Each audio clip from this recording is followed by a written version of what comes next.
Labą dieną, aš esu Mykolas Regulskis ir pristatau Jums HV Progą, AVR mikrokontrolerių programatorių. Jis turi dvi pagrindinės funkcijas.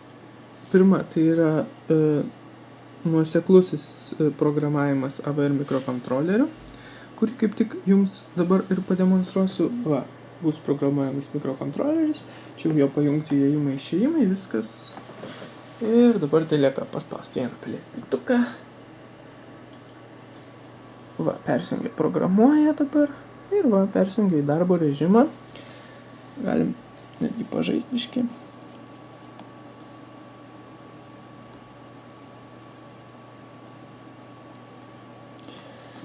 Čia pulso pločio moduliacija valdomi iš visos diodai. Čia labai paprasta programa. Kita šito funkcija programatoriaus yra lygiagretusis aukštos įtampos AVR mikrokontrolerių programavimas. Tam naudojamas yra štai šis baisiai atrodantis didelis kabelis, jis pasijungia. Kitas jo galas jungiasi prie mikrokontrolerio pinų, prie mikrokontrolerio kojelių.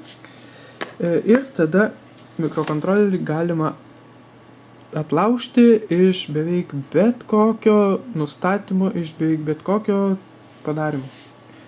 Aišku, jis nesutaiso, jeigu ten jau būna vidinis kas nors sugedimas ar perdimas. Vienas išskirtinis dalykas yra tas, kad šis programatorius maitinamas vien iš USB.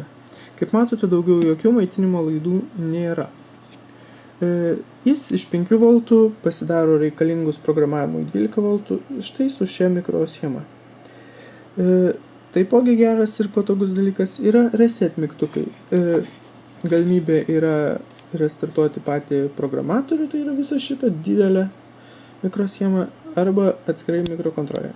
Šiuo metu, galim pademonstruoti, mikrokontroleris. Veikia programa, paspaudžiu, nebeveikia.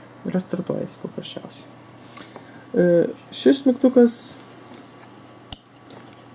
išjungia tą aukštintos įtampos programavimą.